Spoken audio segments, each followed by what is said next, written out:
nanging rayung wulan merga patrap nalika dauping Josari anakku. Ewa semono kowe adem ayem sajak ora ngrasakake dosa lan salah. Iki kesalahanmu sapa yono?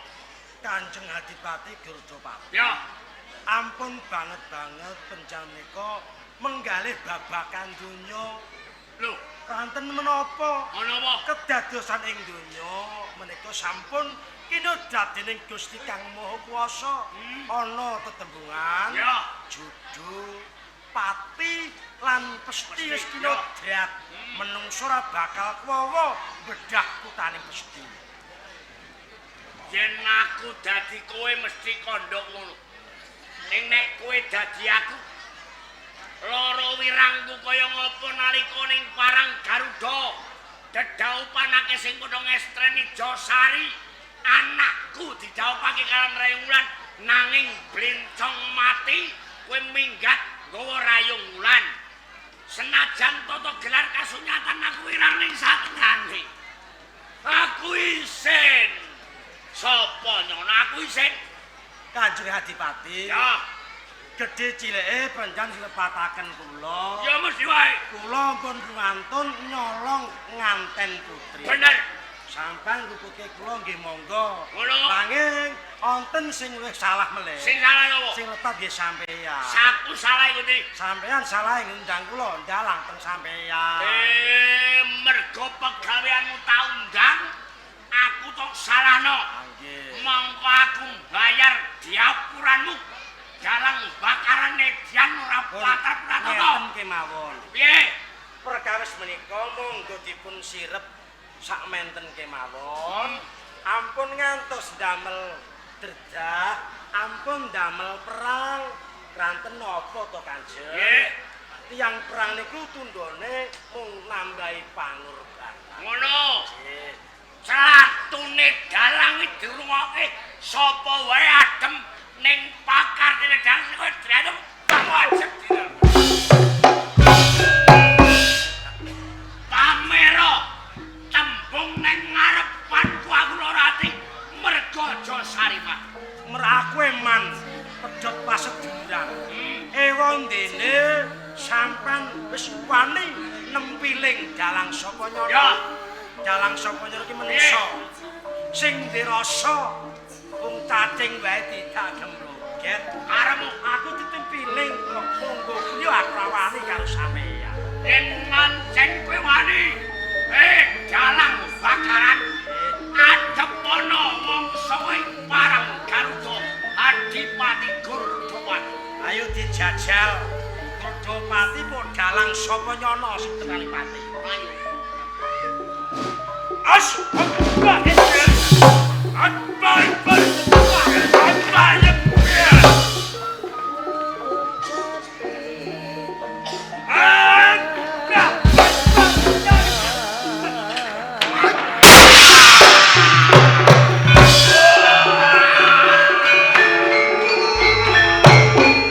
Monggo kakak.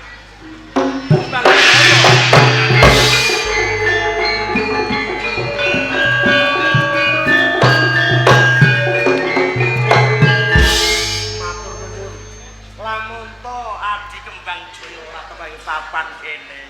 Aku mau dadi apa di? Pun limrah menawi kula kedah tetulung dumateng panjenengan kakak. Merga saudara. Ngaten iki. Dalang sapa nyono?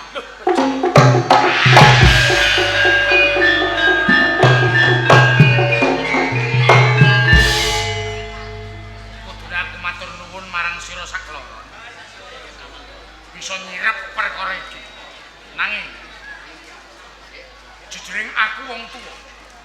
Aku kuwatir yen to perkara matine Adipati Parang Garuda mengko bakal tundan turutan kanthi kuwi Kembang Jaya Kados pundi? sarening sira ki ndak pasrahi putraku Rayung Wulan Ngaten iki. ndak pasrahi alas kemiri gelis babato syukur bage alas kemiri bisa dadi kutha kang gedhe Menawi kados ngaten pamit tambahing pangestu. ya mangane wong tuwa barengi saben sak pecak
Adi Kembang Jaya.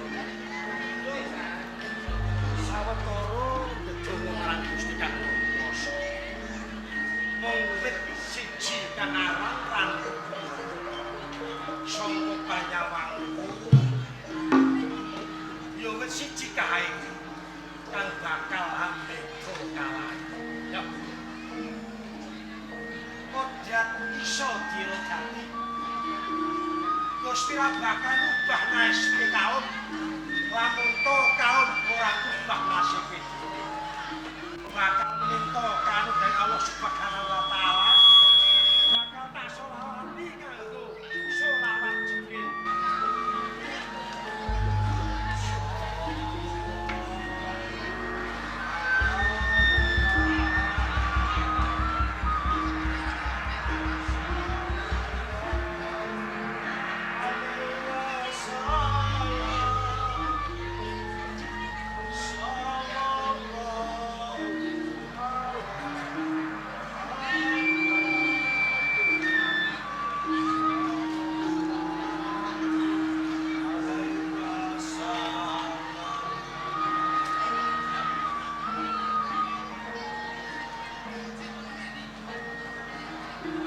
Di Kembang Jaya juga Rodi.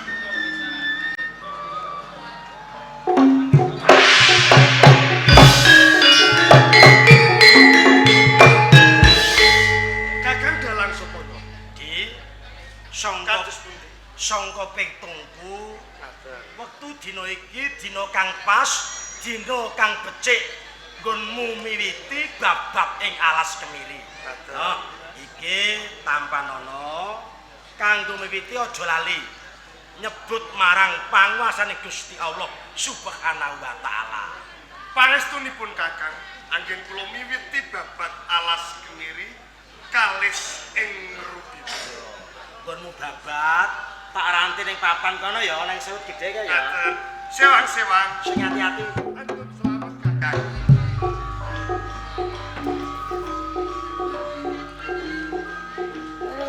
Sakiwa tenene.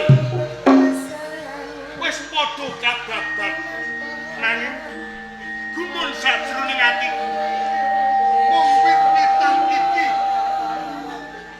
sing angel kababat. Yo, mbok menawa titi wancine dina iki. Wit-witan iki kudu bisa rubuh.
sapa? Lan sapa?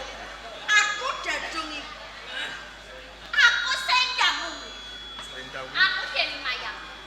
Mapan ana ing alas kemiri. Banjur tenane mengku perkara apa? Aku kang duweni panguwasa ning wewengkon kene lan papan panggon aku ana ing Rambut Gumbala. Layak to layak. Randu Gumbala tak tebang ambruk sak kemah bisa ngadeg maneh. Yen kaya ngono wis sak katrine sing mbau reksa ana ing Randu Gumbala. Hancen bener ora kleru, Mbak Cung. Yo. Kiwas kebeneran aku ketemu kelawan kowe. Aku njaluk ilamu supaya Randu Gumbala agi-agi ambruk. Piye? Jaluk ilah. Kepengin Ngrubuhke Randu Gumbala. Hei, kowe salah sawijining manungsa. Heeh. Nanging ning papan kini sak penakmu dhewe kepengin ngrubuhke Randu Gumbala. Kamangka kowe papan dunung. Kembang Jaya. Ento pancen kowe dene kepinginan ngrubuhke Randu Gumbala ora gampang.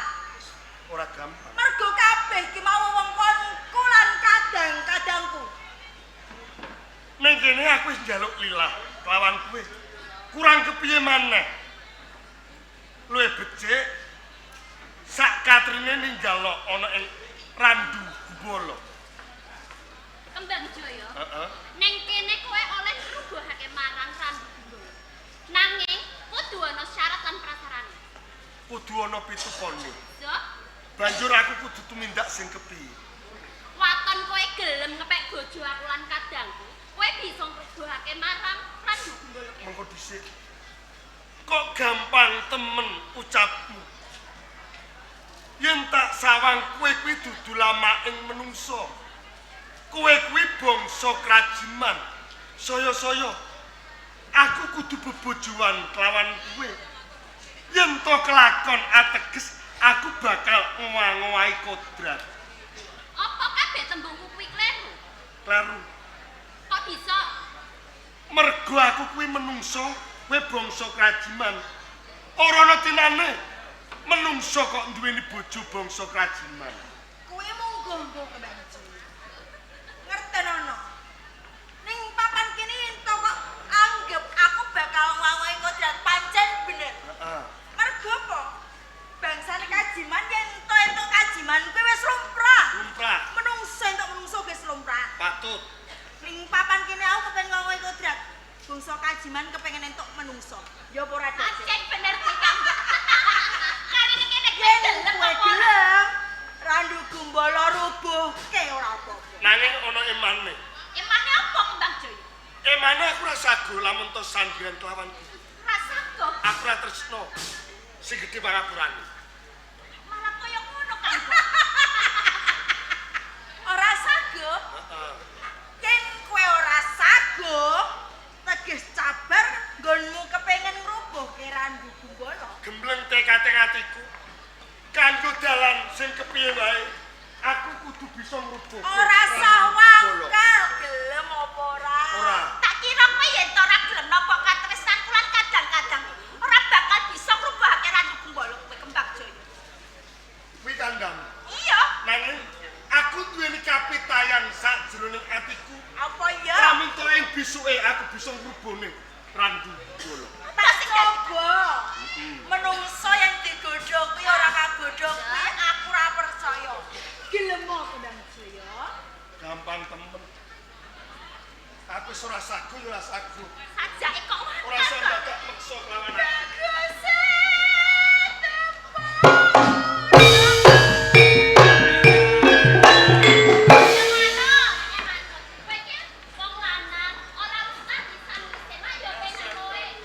Dasar bagus. Enak yen kuwe. Dasar bagus.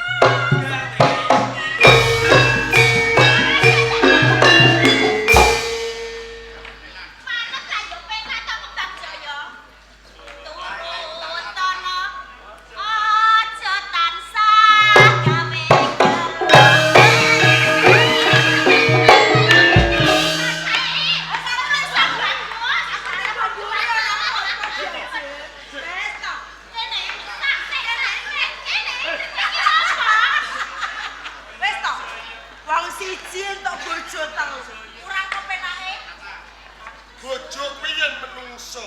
Oh, Njur kepiye anggone ngrasakno? menungso karo jem rasane padha. Ora bisa. Kok rasane padha. Kembang Jaya. Ayo rene. Kowe tak jeti. Aku ra sudi.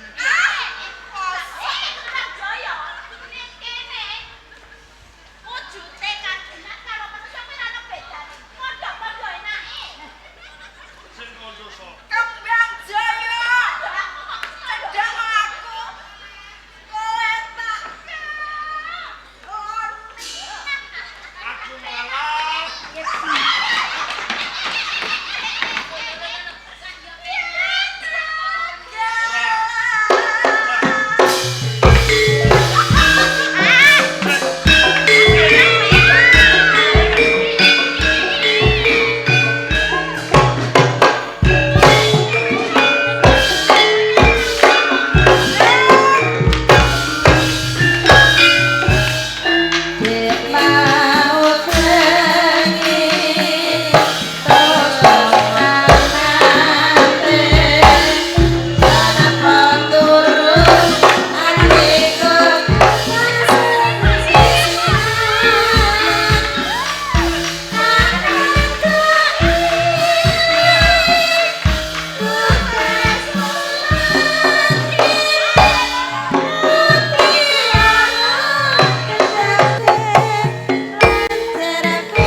sing kaya ngono. Kembang Jaya. Yen ora saguh ngladeni aku, ora bakal tak penehke rambut. Randungku Rambut bolo. Kaya ngono. Ya. Ning kene sok sapa wae sing dadi kepalaku kalebu kowe sak katrine. Tak singkirke ning pengarepanku. Yen pancen bisa buktekke Kembang Jaya.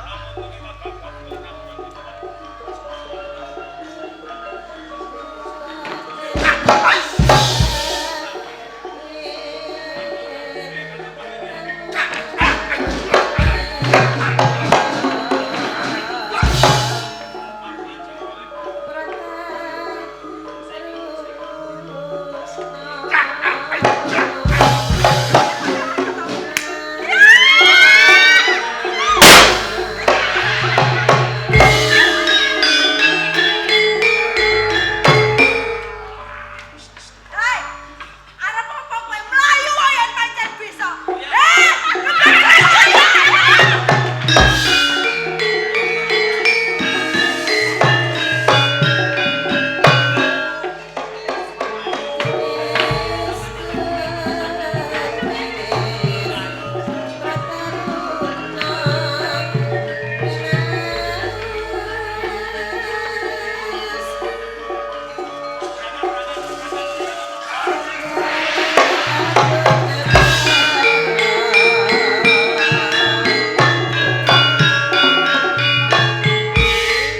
Kembang Jaya.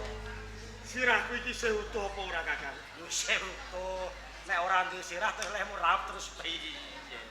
Iki mau ana apa kok nganti kowe lonjong wis mlayu nganti keringetmu sak brontol-brontol. Sampeyan sampun pirsa piyambak. Boten kirang-kirang anggen kula tapa wonten sak andhapipun Randu Bolo. Terus Pamrihipun badhe ngrubuhaken dumateng Randu Bolo. ya. Kula sampun budidaya kaping pisan, kaping pindho, sak temah ngantos kaping 3. Nanging Kakang, wonten bangsa krajiman bawaan wanita. Cacahipun 3. Ingkang mbau reksa dumateng Randu Bala Sabanjure Kapara Kakang. Bangsa krajiman kala wau nembung tresna dumateng kula. Kula nggih mboten sagah nglampahi. Kula niki nggih tesih waras. Kula niki nggih menungsa lumrah. sakwise ngono terus kepiye? Kelampah kula tetandingan ngantos kula kantoko kala wau. Ngono critane. Ya, Nggih. di Kembang Jaya. Kakang dalang Pancen donya kuwi rebet. Donya kuwi kebaing pacoban. Donya kuwi ora bedaning cangkriman. Luput nggone batang bakal rekoso selalase. Saiki aku takon karo kowe, kados pundi? nggonmu pengin babat anane Randu Gumbala, kepengin kok tutupno apa ora? Lajeng kangge bondo kegiatan apa malih? Ana karep, ana pengarep-arep, mesti bakal dijabahi marang Gusti Allah Subhanahu wa taala. Yen pancen Adi Kembang Jaya madhep lan mantep babat alas kemiri mung siji Randu Gumbala, ana pawang sing bakal sabiyantu karo kowe. Sinten? Aku dalang saka nyono. Waduh, menawi kados ngaten nggih matur suwun sanget. Mbok bilih sampean sampun kersa sabiyantu dumateng kula Kakang. Mergo gedhe sumpahku tresna karo kowe. Samboyo muti bakal samboyo pati. Ampun sisah kedangon. Apa Monggo sing bujung karo kowe?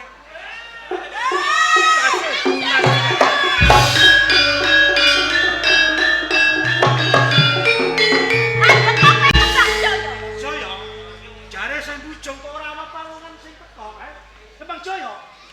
Kowe ngapusi karo aku. boten. Jare ana bangsa jin sing bujung karo kowe, ning nyatane siji wae ora ana jin. Sing Lah niki kapara sampun wonten ing ajeng sampean. wis ning ngarepku. Lho kok aku? Iki kok ana sing bluk-bluk. Sik. Akhir pian Kang, Mbok? Kok malah ana angin. Lumrah Kang, Mbok. Bismillahirrahmanirrahim. Ayo tak buka.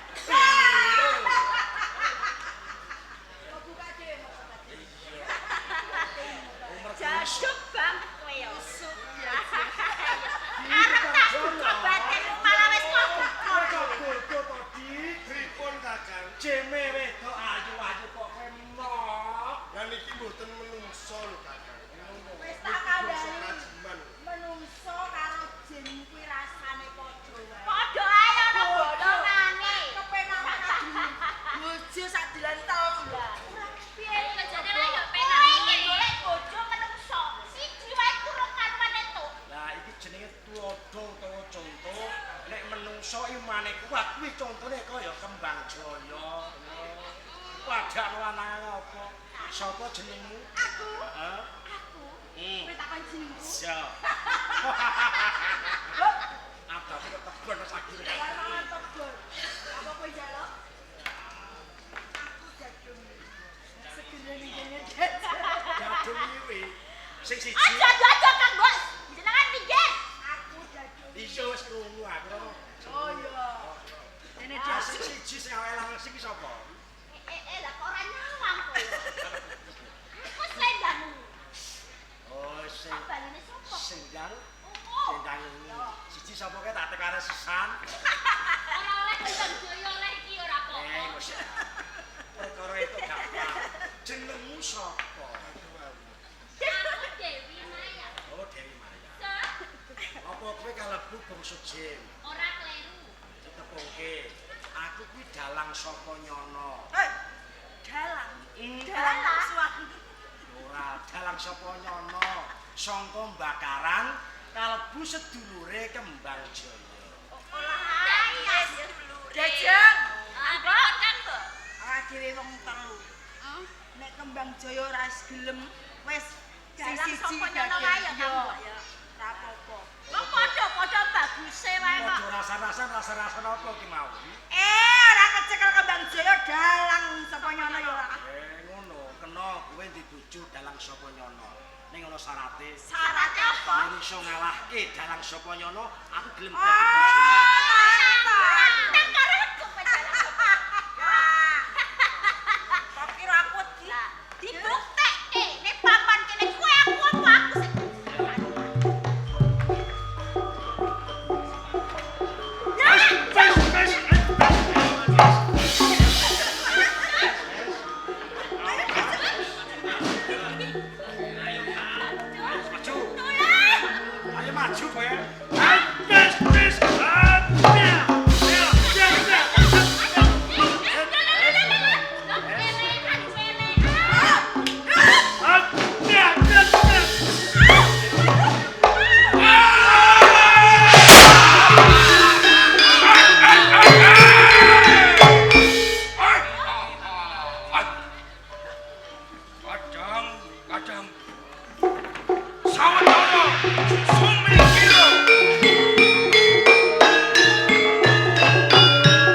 Aja mok bacutke.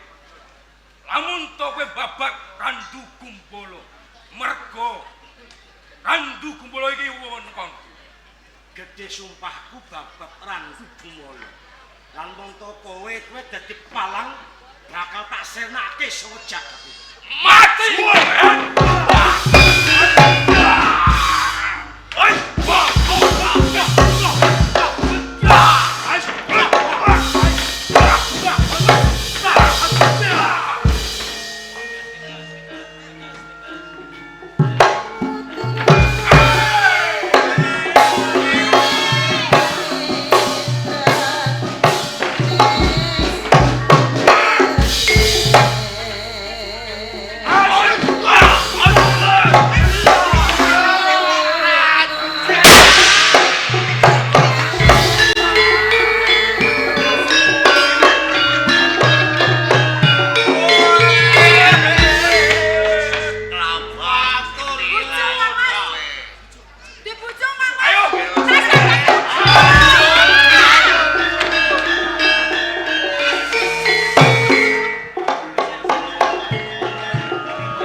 Sapa kang dadi aranmu lan apa pangkatmu? Yen kowe durung ngerti sapa aku Gandharwaraja sing tumodho ana ing Randu Kumbolo. Dadi sapa mau? Gandharwaraja sing tumodho ana ing ning Randu Kumbolo. Yen kowe manut karo aku bakal slamet. Ning ora manut kapeksa dalang sapa nyala kang nyirake karo kowe. Yen ngono kowe wani karo aku. Ayo aku.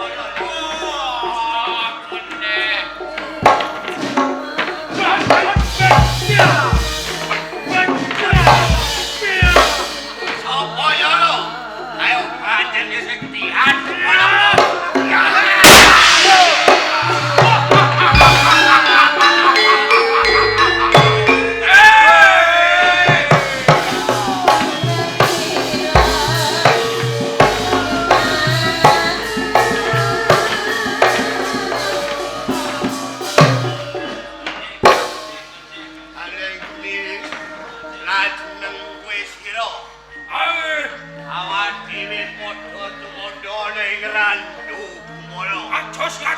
Yen mangkone Randu Kumbolo rupa awake dhewe randhe papan bangunan. Ayo sang lawo.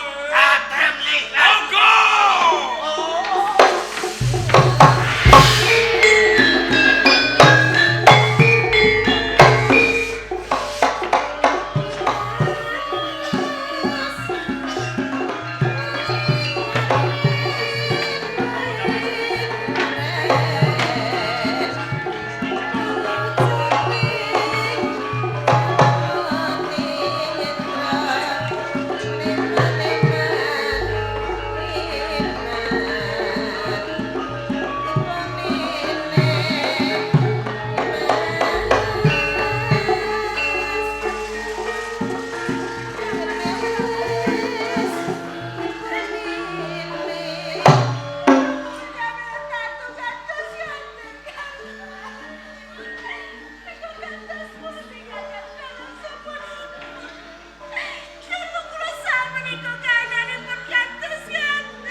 Sawise babat alas kemiri Adi Kembang Jaya saiki lara.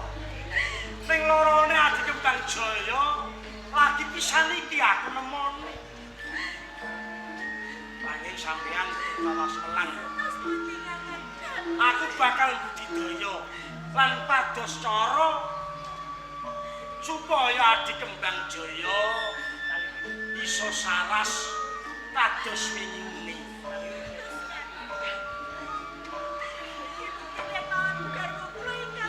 Amin nggih, mugi kula talitine mbok menawi kula saged paring sada.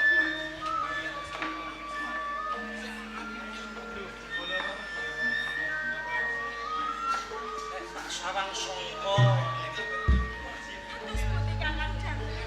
awake padha mlepuh gosong.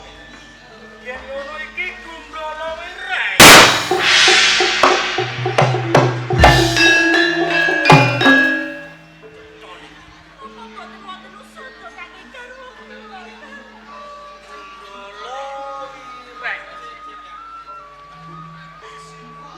Ing jagat menika boten wonten tembung kang mukal. Wajibipun nggih ndonga, nggih ikhtiar utawi usaha. Kula gadah mimitran saking manca naminipun Ki Cekong. Nggih, kula undange mbok menawi saged paring sabiyantu. Terus ngaten monggo Kakang. Cekong. Monggo mriki.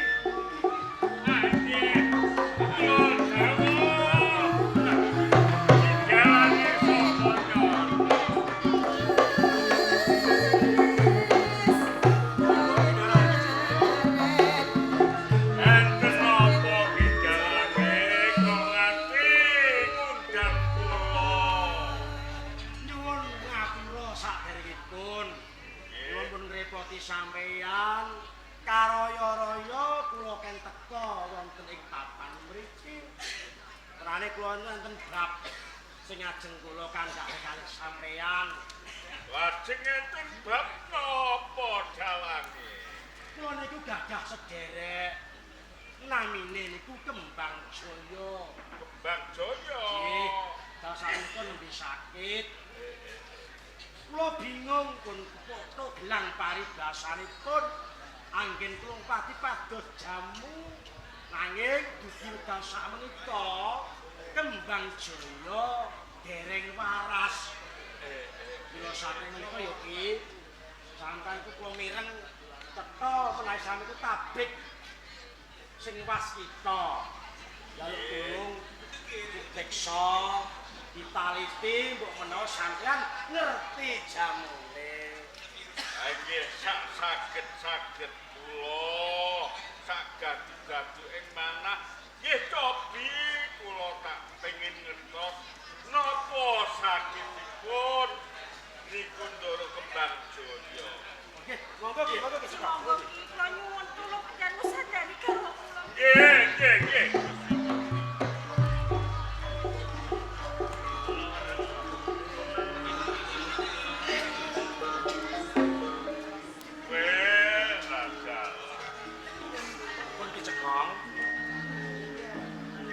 Sakite sederek nika niku kenging Gundala Wireng.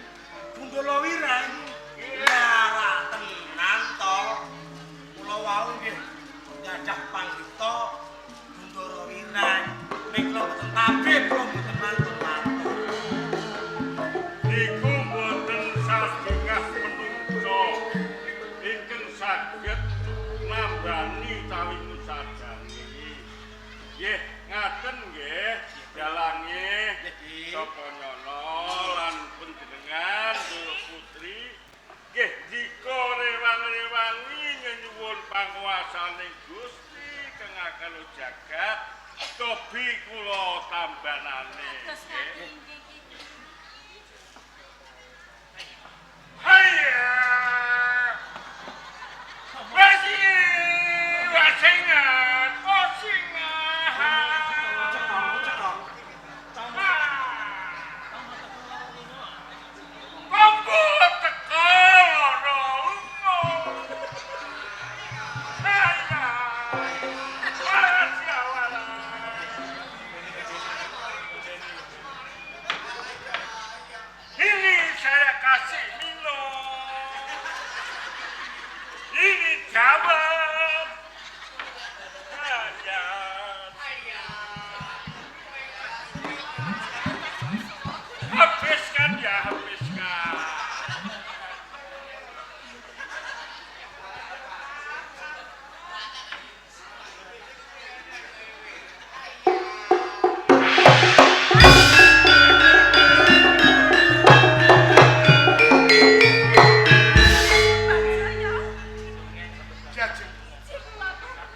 Di Kakang Dalang Sapa? Kowe waras di.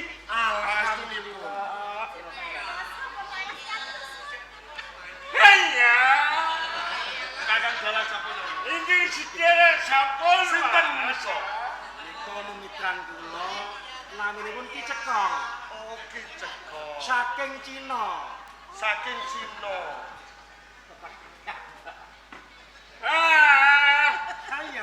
Hanya ditepungake ya.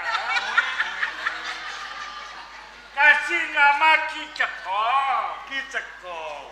Sampeyan sapa? Kula Kembang Jaya. Menawi kados ngaten, sampeyan ingkang saged ngusadani dumateng kula. Hanya bener ya, saya yang bisa itu ngusadani sampeyan. Matur suwun sanget. Menawi mboten wonten sampeyan, tartamtu kula tasih gerah. Monggo katuran lenggah. Monggo Kang. Kakang Dalang sapa nyono? Adi Kembang Jaya. Mboten nyono babar pisan. Sampeyan lan kula anggenipun budidaya babat alas kemiri ngrubuhaken dumateng Randu Gumbala. Nanging kasunyatanipun wedal menika Randu Gumbala dereng saged rubuh. Samangke budidaya. Ingkang gabung kula pengin saged jagang kali Ki Cekong. Monggo. Ki Cekong. Dalange sapa nyono ya. Lah kabeh ngono mung lantaran jujune kok jodoh karo sampeyan. Iya. Kuwi niku gumun. Sampeyan niku duwe jamu diunjukke Kembang Jaya saknalika waras. Ki mau jamune apa? Saya kasih dawet ya. Dawet ini saya buat dari Pati. Udah. Saking Pati. Itu dawetnya itu dari Pati.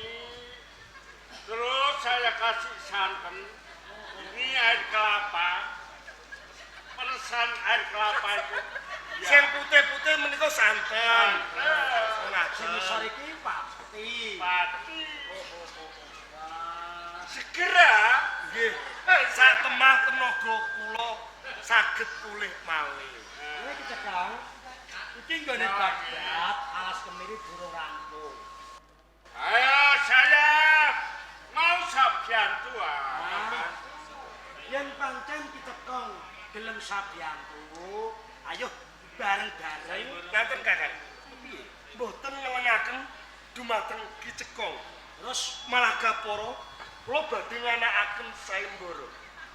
Sok sinten kemawon mboten mawas ingkang saged ngrubuhaken Randu Gumbala. Ing besokipun badhe kula ganjar bumi mbutak sakilaning negara.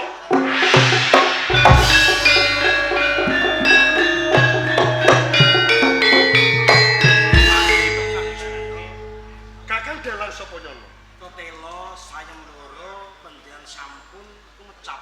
Mila kula minangka mimitan panjenengan lan sedulur panjenengan Ngaten. sagah mbiyawaraken dumateng sedaya kawula. Matur suwun sanget. Kepareng badhe tetep Saged kawiwitan Kakang. Dalang. Gitu ya. Ya, ingkang atos-atos. Mohon pamit. Ngaten iki. Diajeng. Cingan wis muni Kang. Ayo, oleh kurang.